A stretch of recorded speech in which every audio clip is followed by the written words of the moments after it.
اس درس میں ہم یہ پڑھیں گے کہ مرزا غلام احمد قادیانی لعنت اللہ علیہ کا نام اور نسب کیا تھا۔ یہ کتاب البریہ صفحہ نمبر 134، حاشیہ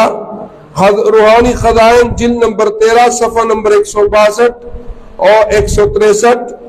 مسلح سیرت المہدی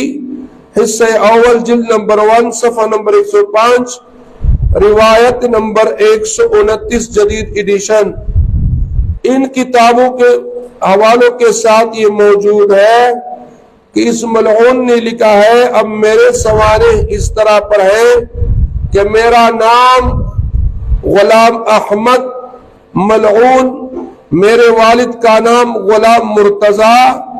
اور دادا صاحب کا نام عطا محمد اور میرے پردادا صاحب کا نام گل محمد تھا۔ اور جیسے کہ بیان کیا گیا،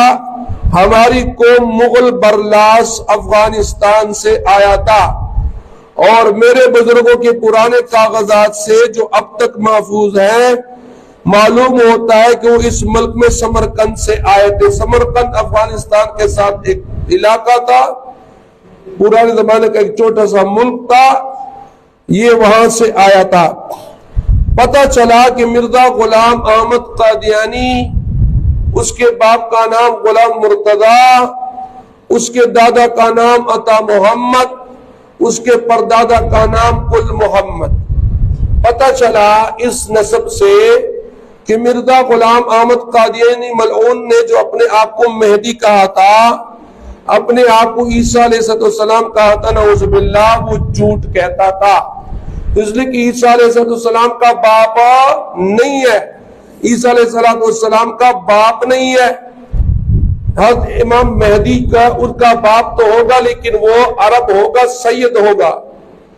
حضور پاک صلی اللہ علیہ وسلم کی اولاد میں سے ہوگا۔ اور یہاں پر غلام احمد قادیانی ملعون ایک تو سید بھی نہیں، عرب بھی نہیں، اور اسی طرح مرزا غلام احمد قادیانی ملعون عیسیٰ علیہ السلام بھی نہیں، کیونکہ عیسیٰ علیہ السلام کا باپ نہیں، اس کی جو ماں ہے وہ مریم ہے، اور بغیر باپ کے اللہ تعالیٰ نے حضرت مریم کے بطن سے پیدا فرمایا ہے۔ معلوم ہوا کہ مرزا قادیانی ملعون نے جو دعوے کیے تھے وہ سارے دعوے کیا ہو گئے، اپنی ہی نسب بیان کر کے وہ سارے دعوے جھوٹے ہو گئے، ہے بھی پہلے سے جھوٹے تھے، لیکن اپنا نسب بیان کر کے خود اپنی جھوٹ پر دلیل پیش کر دی۔ لہذا معلوم ہوا کہ جو قادیانی مرزا غلام احمد کو مہدی مانتے ہیں اور عیسیٰ علیہ السلام مانتے ہیں، وہ جھوٹ بولتے ہیں۔ لہذا مسلمانوں کو اب وہ دھوکہ نہیں دے سکتے۔